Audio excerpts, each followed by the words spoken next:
All right, let's shift gears a little bit and talk about advertising. Advertising, very much so, is still part of media. There are some things to know about advertising. By the age of 3, children are able to differentiate between what is a commercial and what is programming.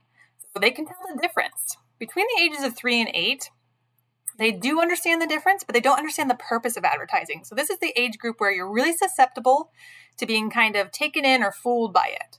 Even though you see the difference, you don't understand why somebody would want to try and sell you something. By the age of 8, you understand the purpose. Now, does this mean that you're not susceptible to the advertising? Absolutely not. Even as adults, we are still very much susceptible to it, but the sweet spot really is at 3 to 8 for advertisers, because you don't understand somebody's trying to sell you something and you are more likely to buy into it. The effect never goes away though, right? Because the goals of advertising is simply, everyone has a problem and we can solve it. And not only can we solve it, but we can solve it quick, and we have the perfect thing we've created for it. And this goes for all advertising, for all age groups. If you think about the advertising you watch that maybe pops up while you're scrolling on your phone, it's because they've identified that maybe this is a problem you would like to address, and they're trying to sell it to you because they feel like you would like a quick fix. All right, but keeping in mind for children, really that 3 to 8 age group is really going to be the crucial age to make sure we're co-watching, we're co-viewing, we're working with children to understand what's happening. Moving out of our advertising into print media, thinking about books and magazines, we know that there's a little bit difference here when we think about books and magazines compared to actually what we watch in media.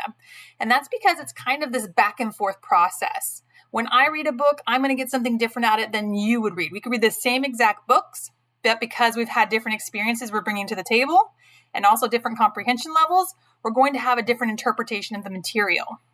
But we also know that books have a different power because most likely when children are younger, adults are picking the books, adults are reading the books, teachers are assigning books. All of those pieces play into kind of the experience because they're not choosing their experience for themselves, right? So parents automatically are filtering out the things that are not appropriate. We do know that there's some impact around socioeconomic status and education for parents and books. If you have a lower socioeconomic status or you have lower education for parents, you're less likely to have a lot of good print media in the home. Now, it has a lot of great important factors to be exposed to print media.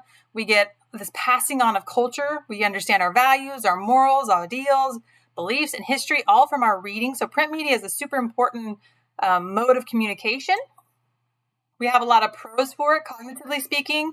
We know that it has advanced language development. We increases our reading achievement.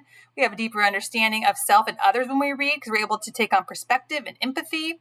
We also increase social emotional skills because we have role modeling, values, coping with problems, and this all happens really early on. If you think about one of your favorite books that maybe you read as a child or that maybe you're reading to your children as a picture book, it addresses all of these things. They really get at the core of maybe sometimes managing anxiety or managing being worried or maybe losing a pet. All of these things can be addressed really early on through print media. It's a powerful media. There are some cons when it comes to print media. Very few in the sense that, again, we always go back to this piece of them not understanding the difference between reality and fantasy, which can be an issue because a lot of picture books even deal with animals having personification, right? They take on a role or there's imagination happening in the book. So understanding that it may not be real. There can also be some exposure to violence and, of course, exposure to stereotyping. We always want to be mindful of that. We know in our own reflection that that can lead to bias and racism if we're not careful and a lot of other issues. So we want to be careful and make sure that children really understand what they're reading and that it's good material. All right, shifting gears one more time, we're going to talk about audio media, so what we hear and listen to. What's interesting about this is that there's a conversation around music and whether or not music is a reflection of the culture or is an influence on the culture, and perhaps it's both. But what happens when you are an influence on the culture, then we can also influence behaviors. And so when you think about things like music videos and all the things that it contains, sexual content, sexism, substance abuse, and violence, there can be a concern if it's not a reflection of the culture and it's influencing it, then we're influencing children to engage in these types of behaviors. Okay, so just something to be mindful of. All right, we're going to switch gears again. Last time, go into digital media. Hang in there with me. Digital media and the internet. So in order to use it, you need to have the knowledge of search engines and organizations on websites. There's obviously a lot of concerns with using this kind of content, right? Accessing inappropriate content, material that promotes hate, violence, and even pornography. It can be misleading material, and it can have a lot of clickbait or opportunities to provide personal and private information. So if children are using this without being supervised, there are a lot of significant concerns. I did want to throw in here the computer and video game ratings for your knowledge. They do go all the way from early childhood all the way to adults only. If you would like to read this, I would encourage you to pause the screen, or you could always search it yourself, but it is here for you. I'm not going to read it to you. All right, moving forward.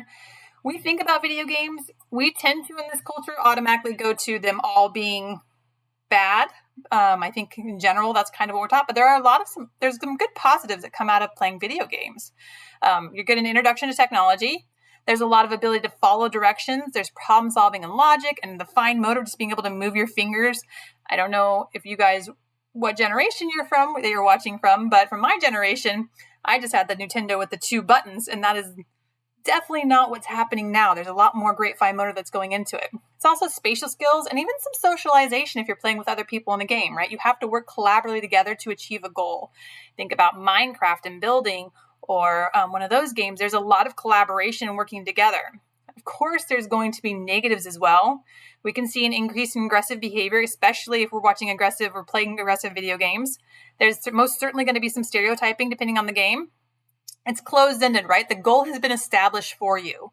You don't get to decide what the goal is for the most part. There's limited creativity. Now, there is some, but typically there's an established goal and you have to try and meet it. Again, we go back to this place of confusion between reality and fantasy, remembering that children really have a tough time with that.